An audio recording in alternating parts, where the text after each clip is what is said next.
Boker Tov et Shavua Tov de Yerushalayim, mes chers amis, on va, Be'ezrat Hashem, aujourd'hui terminer le 28e chapitre et on approche, comme vous le savez, de la fin de ce livre de Michelet. On verra par la suite, Be'ezrat Hashem, le prochain ouvrage que l'on étudiera tous les matins, comme on a fait avec Michelet. En tout cas, pour la conclusion, on va voir ici toujours par rapport à des dirigeants, la manière de diriger et quelles sont les conséquences aussi pour le peuple lorsqu'on a des mauvais dirigeants ou l'inverse, lorsqu'on est entouré, on est dirigé par des gens de bien. Alors, on est arrivé au Kaf He, le verset 25 qui dit Rechav Nefesh Yegare Madon.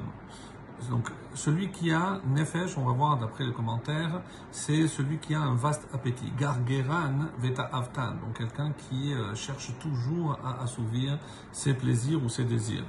Yegare Madon provoque la querelle. Alors, les commentaires disent pourquoi il provoque la querelle ou la dispute.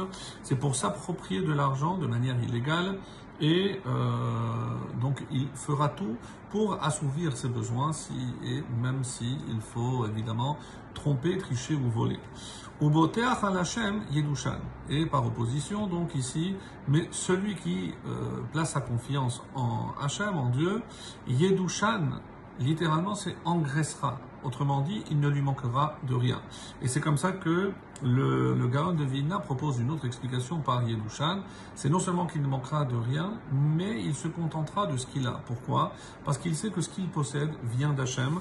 Et c'est pour ça que se confier en Hachem, c'est rester confiant que tout ce qu'on a vient d'Hachem. Et il y a un mot qui désigne l'argent, que vous connaissez certainement, à part le mot Kesef, c'est Mammon. Mammon, c'est l'argent dans le langage des Chachamim. Et d'où vient ce mot? Puisque ce sont les mêmes lettres que Mimenu, de lui.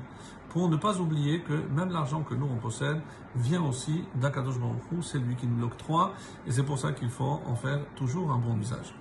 Le verset 26, Boteach belibo huksil, celui qui se confie en son cœur est un insensé. Alors, comment comprendre ceci? Celui qui se confie, c'est-à-dire il se parle à lui-même, ou alors comme propose ici les commentaires, non. C'est celui qui se repose sur sa seule compréhension des choses, ou alors celui qui s'exprime selon cette formule qui est connue, Kochi ve'ot semyadi asali et achayil. Si j'ai réussi, c'est grâce à mon intelligence, c'est grâce à ma force, c'est grâce à mon savoir-faire. Donc il s'attribue la réussite au lieu de comme on l'a vu, compter et se reposer sur Hachem. Ve'olech bechorma, et par opposition, mais celui qui marche avec sagesse, la sagesse, évidemment, c'est celui qui comprend que toute la réussite n'est à attribuer que à Kadosh Baruch Hu, créateur du seul. Hu yimalet, il sera sauvé. Alors, les Chachamim, ils disent, il sera sauvé du mal, ou alors le Gaon de Vilna, aussi des pièges tendus par le Yetzer. Puisque, évidemment, quelqu'un qui pense que la réussite n'est que le résultat de son effort à lui, de son savoir-faire, comme on a dit, et ben tôt ou tard va tomber dans les pièges tendus par le Yetzer Hara, et c'est de cela que veut parler ici le Gaon de Vilna, pas simplement du malheur de se rendre compte que finalement on ne peut rien s'attribuer à soi-même. Aujourd'hui on est en haut et demain on peut se retrouver en bas. Donc, Holer Bechorma, l'essentiel, c'est marcher avec sagesse. Cette sagesse, c'est évidemment reconnaître que c'est Hachem qui nous fait réussir et qui nous octroie tout ce que nous possédons. 27. Kaf Zayin, Noten l'arash en marsor. Celui qui donne littéralement l'arash aux pauvres, en marsor, n'aura pas littéralement de manque. Autrement dit, ne connaîtra pas la disette, la faim. Parce que à force, on aurait pu imaginer que si je ne possède pas beaucoup, mais que je distribue aux pauvres, donc c'est au détriment de ma personne. Donc forcément, je vais manquer si je ne fais que distribuer et aider. Non, En Marsor, c'est une garantie, comme le verset le dit, Alken Anochi Metzavecha, dans Vayikra et dans Devarim aussi, donc on retrouve cette expression-là, Alken Anochi Metzavecha, Pato Artiftar et Yadecha, Leachicha La'aniecha. Ouvre ta main vers ton frère pauvre, celui qui te tend la main. Et qu'est-ce que Hachem promet? En marsor. Et toi, tu ne manqueras de rien.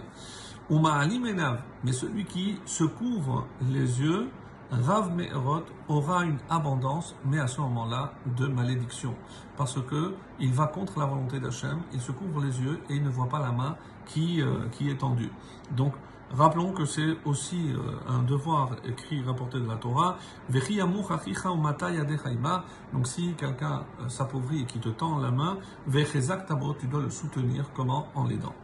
Dernier verset, Kaf Chet, Bekum Reshaim Isater Adam.